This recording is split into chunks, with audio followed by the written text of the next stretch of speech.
Okay, here's another one.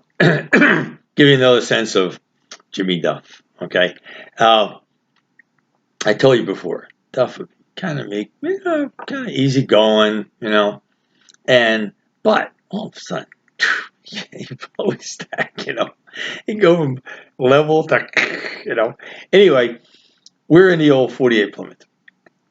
And that car, it made a lot of trips. It really did. For a little old car, it had a lot of miles on it. But something was going wrong with it. Now, this car, first of all, you got to realize we're going to Bonaventure. It's up in New York State. I'm near Buffalo. It's cold, right? So most of the time we're traveling, it's pretty cold. Well, the heater didn't work so good in this car. Just to get the heater working good enough so you could clean the windshield off, so you could, keep the frost off the windshield. We used to have to take a piece of cardboard and, like the back, thing you pack your shirt in, kind of on a folded shirt, about that big. And we take some wire, put it through each end of it, and then we would drape it over the radiator so that it blocked the air hitting the radiator. Not the whole radiator, but a big part of it. And then when you drove with that on there, you get enough heat to defrost the windshield. But it didn't do much for heating the car. So the car would be cold. Now, here's the crazy thing.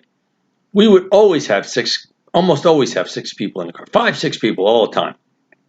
Now, the car didn't go that fast, so we got there slower than everybody else. and the car, like I said, the heat, and all of the cars I had, they weren't really that comfortable. But the trips were memorable. The trips were funny. I mean, the laughing went on the whole time. The stories, the jokes, the jabs. I mean, they were some of the best times. And it would be like 8 hours long. So anyway, we're driving. Now you got to picture the car. It's cold. And it would be so cold with 5 people breathing in the car, right? The side windows would get frost. Not when I say frosted up, I mean frozen to the point where we used to take pennies and push them against the window. And if you held the penny, your hands warm, it would warm up, and the penny would melt into the ice. So guys would spell stuff on the window, so people passing by could. Usually not nice stuff on the window either.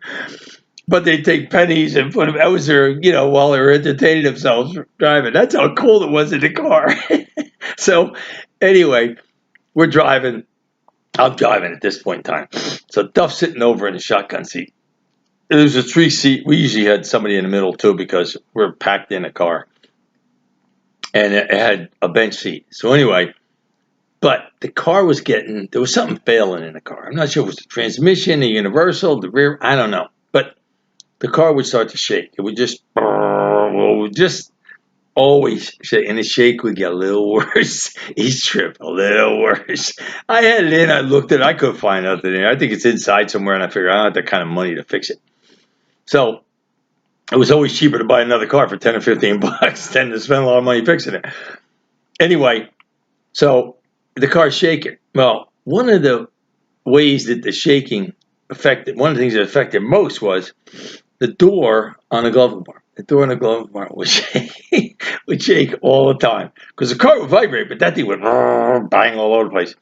So Duff's sitting in his shotgun. He's just sitting there, taking it easy, driving down. It's a long drive, right? And guys are joking and talking around, all this stuff I just told you about. And then all of a sudden he goes, I can't take it anymore. I can't take it.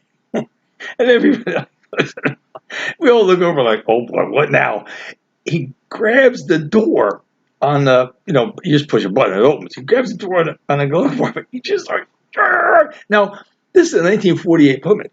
This car is not made like the cars today out of thin metal and aluminum and etc. This is a steel car, man. He finally tears the door off of the glove compartment, rolls down the window, and throws the door out the window, And we're like, everybody's kind of stunned, sitting there like, and then he sits back, like, like nothing happened. Like, what's the problem here, I mean, it was just so tough. I gotta tell you, it was classic. Anyway, that's just one of the stories in the car. All right. That's on to the next one.